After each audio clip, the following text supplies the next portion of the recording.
we need something more interesting to get people to want to work here. We could offer competitive pay? No, anybody can match salaries. Unlimited paid time off. Excuse me? What if instead of limiting their time off, we remove the limits entirely? Yeah, that's a great idea. Let's let the employees take even more days off, because that's definitely going to help productivity. No, the idea of more. Go on. If I gave you my debit card and told you could spend up to $20, I'd bet my life savings you'd spend $19.50 without hesitation. But if I were to tell you in that same scenario you had no limit, how much would you spend? I'd probably ask what you think would be reasonable. Exactly. If we give them 25 days a year, they'll take 25 because it's theirs. But if we give them infinity, they'll hesitate. They'll second guess. They take even less PTO. They'll work harder, burn out faster, and best of all, we don't have to pay them out for unused vacation days. A punishment disguised as mercy. Precisely. Oh my goodness. So much. They did a good job on that one. They did a really good job with that, because that kind of is one of the philosophies back there. We actually know an organization where they did unlimited PTO, and it backfired. Like, people were not getting the job done. They were leaving for yoga. Oh, I remember this yeah. place. Yeah. True story. Yeah. Like, literally, the norm in 2 weeks became, if you're in this office at past 1:30 p.m., you're a moron. Right. And everybody was going to yoga together and not Yep. getting their stuff done. And they Their basically, yoga got great, but their company fell apart. yeah, they were led by an artist. And then the second in charge, who is a fantastic person.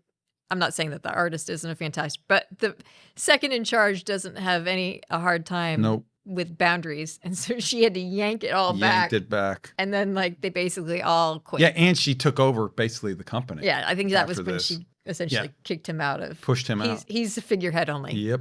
Name only. Yeah, I'm with you. I mean, it's insane to give unlimited time off. The only way that it works is if you basically have performance measures. Sure. And then you're saying do whatever you you want. Just get this hit done. These marks. Like, I think you can do it, and it'd be actually wonderful if organizations were that clear. But I mean, the reason why organizations want you sitting in a seat for 9 hours a day or 8 hours a day is because they actually don't have a very good idea. Like, everybody thinks a job is like very well thought out and objective. But the fact is that, like, they have no idea what to expect in terms of productivity. They're taking a stab at it. Yeah.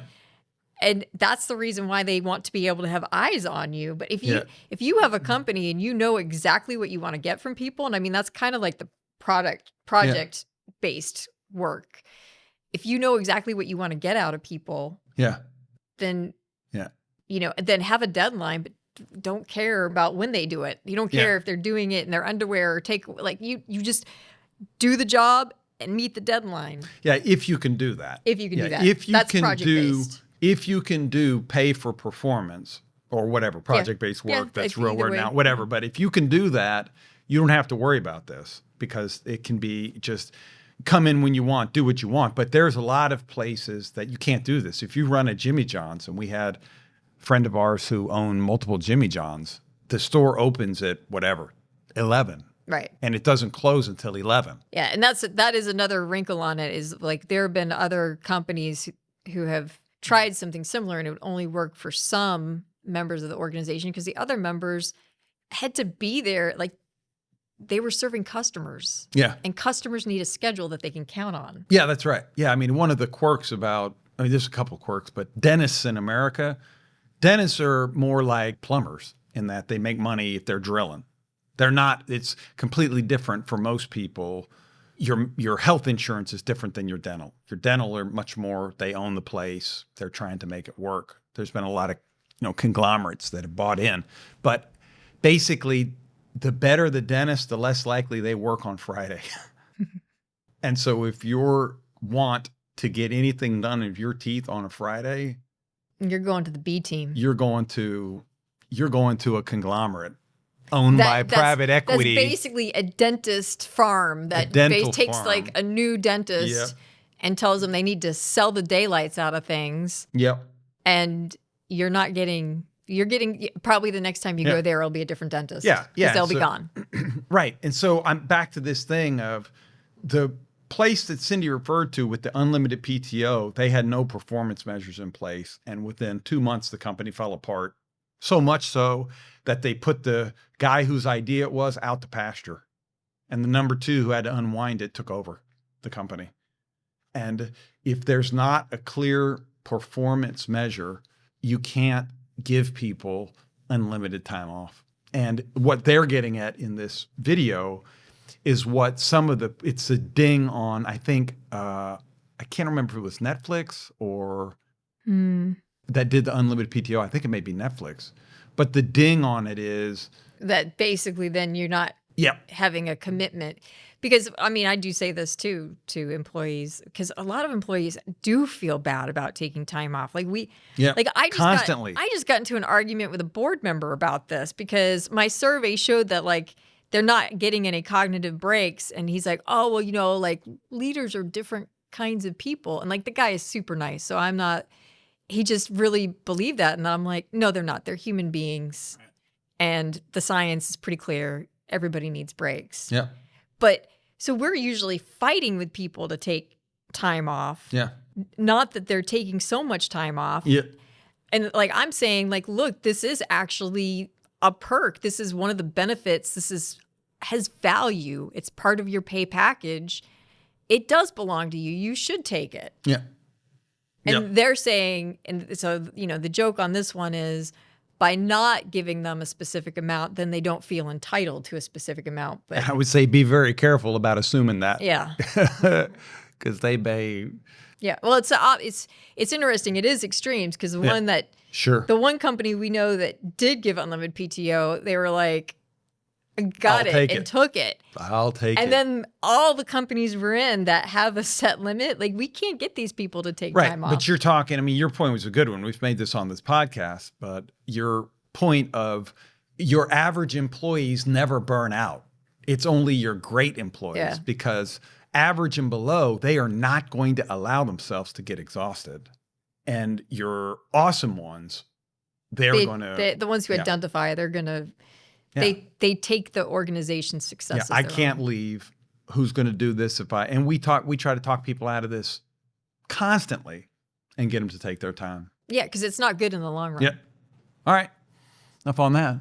Here's how to give feedback to your sensitive employee. Throw ceaseless hearts in the Zoom chat while you're giving constructive criticism. Mumble the constructive criticism, and then when they don't hear you and they ask for you to repeat it, leave the Zoom. Deliver each requested improvement via a note tied to the neck of a puppy. End all feedback with IDK, though. I don't know, it's just something I said. Name your firstborn child after them and then give them a quick piece of criticism. They can't be mad at you if you do that, right? Start off by giving them the highest compliment you can think of. If it's appearance related, that's probably best. Pre-book an emergency appointment with their therapist right after the Zoom. Bonus points if you send the notes to their therapist well in advance. It's the poop sandwich, which if you're not familiar with that, it's a compliment and then the actual critique and then a compliment again.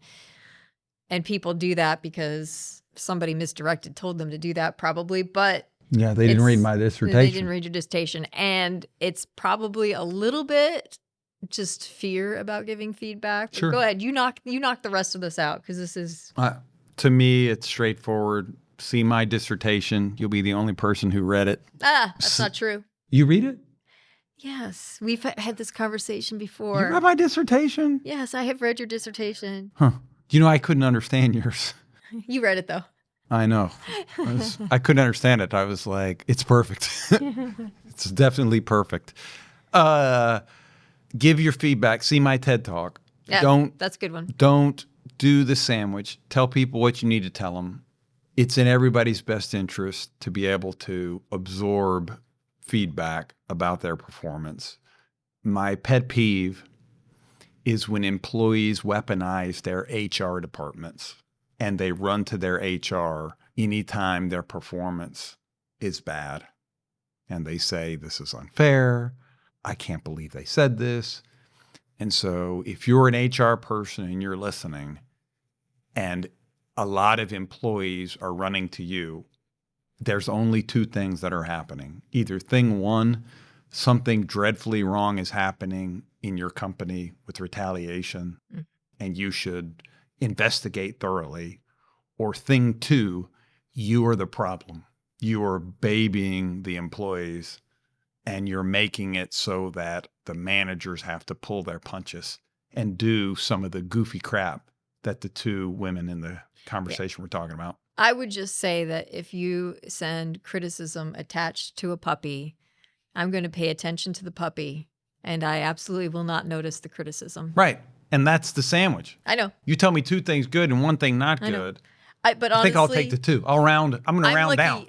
Honestly, I'm lucky I haven't been abducted, because when there is a dog in my vision, I pretty much don't see anything else. Yep. I'm friends with everybody in this office.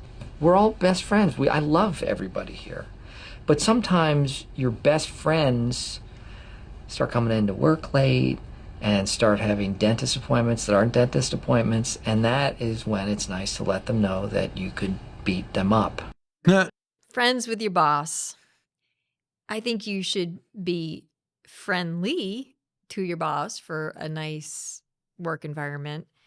I think when there's a power difference between the two of you, it's hard to be friends where like you're the kind of person you're going out to dinner with or going on vacation with, because unless you're doing that with everybody in the organization, you're going to wind up creating perceptions of injustice.